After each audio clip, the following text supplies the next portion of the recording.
Salve, salve amigos do canal, boa noite. Então hoje a gente vai ver, olha, o que acontece para que a função seja classificada como função do segundo grau. Então bora ver um exemplo prático aqui, um exemplo real que vai ajudar a gente a entender melhor o que seria uma função do segundo grau. Então imagina o seguinte, imagina que a gente está querendo negociar a compra de um terreno, tá? E vamos supor que esse terreno tem 4 lados, tá legal? Mais ou menos assim, olha. Então aqui é como se eu estivesse tendo uma visão aérea do terreno, tá? Ou na planta, tá? Então vamos supor que esse terreno ele tem 4 lados e a medida da frente do terreno, olha, ela é igual à medida do fundo dele, tá?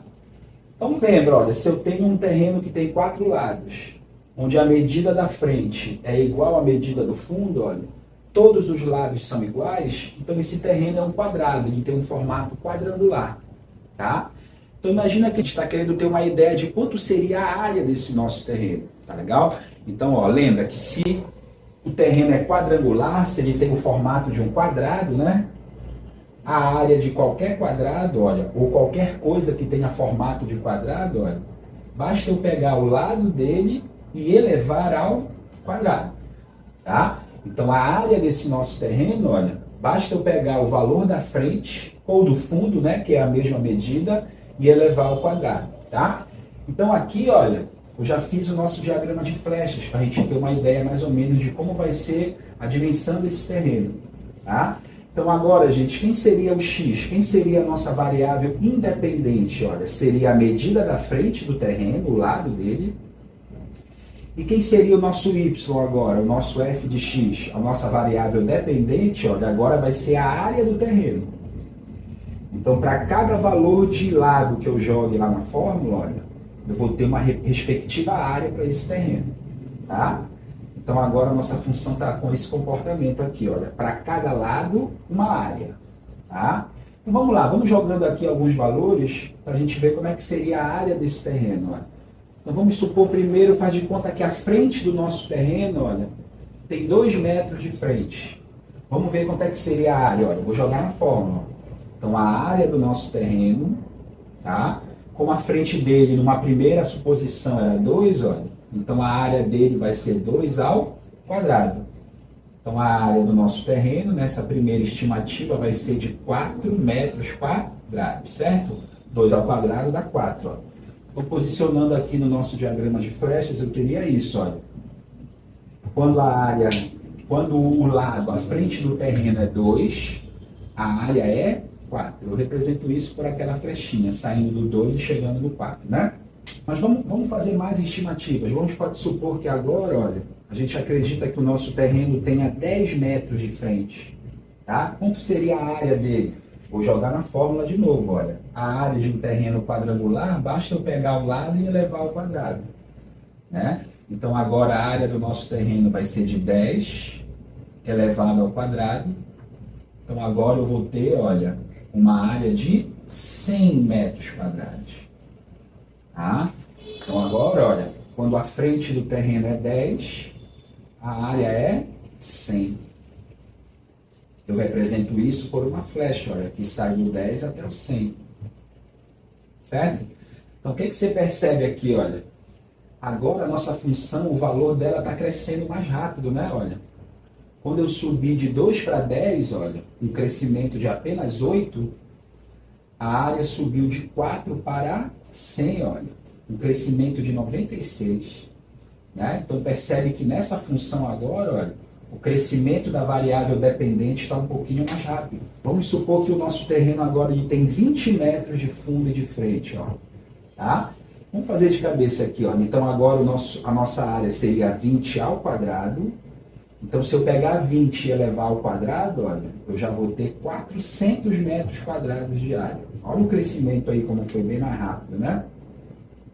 Represento isso por essa flechinha aqui, tá? Então, olha lá, quando a frente do terreno subiu de 10 para 20, a área subiu de 100 para 400. Então, percebe que o crescimento da nossa função agora, ele está um pouquinho mais rápido do crescimento da função do primeiro grau, né?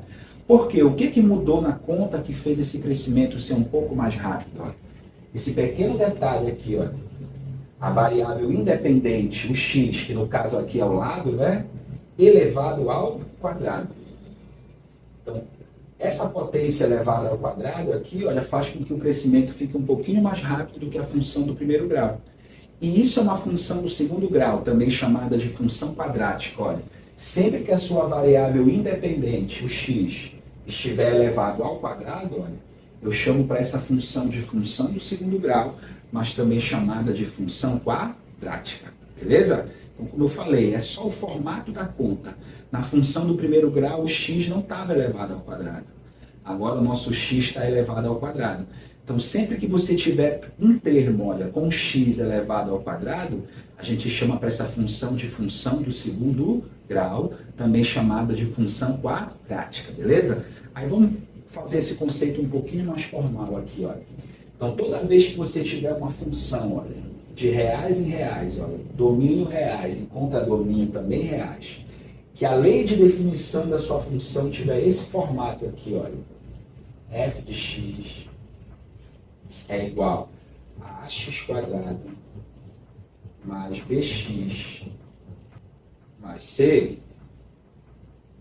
Então, toda vez que a sua lei de definição tiver esse formato aqui, olha, ax quadrado mais bx mais c, olha, um termo elevado ao quadrado, a gente chama para essa função de função do segundo grau, também chamada de função quadrática. Beleza? No caso aqui da função do nosso exemplo prático, olha, percebe que eu tinha apenas o termo A, né? Tanto B quanto C aqui no nosso exemplo eram zero. Né? Então, aqui no nosso exemplo, olha, quem seria o termo A? Olha, o termo A é sempre o termo que multiplica o x com o quadrado. No caso aqui, como não tinha ninguém na frente do L, né? Era o 1 que estava escondido aqui. 1 vezes L quadrado dá ele mesmo. Então, no nosso exemplo prático aqui, olha, o termo A era 1. E como não aparecia nenhum termo com x sem o quadrado e nenhum número independente sem estar multiplicando a variável, né, o nosso B no nosso exemplo aqui era 0 e o nosso C aqui também era 0. Tá? Mas como eu tenho um termo, olha, com a variável independente elevada ao quadrado, eu já posso dizer que essa função aqui é uma função do segundo grau. Tá? Então, a função que relaciona, olha, a frente do nosso terreno com a área dele, olha, para cada frente uma área, certo? Essa função aqui ela é do segundo grau, porque eu tenho um termo elevado ao quadrado, eu tenho uma variável elevada ao quadrado ali. Vou colocar aqui outros exemplos de função do segundo grau. Olha, esse daqui é o nosso exemplo prático, né? Vou colocar aqui outro exemplo, ó, separar aqui o quadro. Então, por exemplo, outro exemplo aqui de função do segundo grau. Olha. Então, imagine que eu tenho aqui agora essa função, ó. Essa lei de definição, olha. O f de x, olha, ele é 2x quadrado menos 4, por exemplo. Né? Então, olha lá, quem seria o termo A agora da nossa função? Olha. O termo A é sempre o número que multiplica o x com o quadrado. Então, o nosso termo A aqui seria 2. Quem seria o termo B? Olha, seria o número que multiplica o x sem o quadrado. Como ele não aparece aqui na nossa função, é porque ele é 0. 0 vezes x, 0 tudo. Né? E por último aqui, quem é o nosso termo C? Olha, é o número independente, sozinho, que não está multiplicando x nenhum. Então, no caso aqui, seria menos 4. Beleza? Então, isso seria uma função do segundo grau. Beleza, gente? Olha, toda vez que a lei de definição da nossa função tiver esse formato, ax quadrado mais bx mais c, pelo menos um termo com x elevado ao quadrado, ela é chamada de função do segundo grau. Beleza?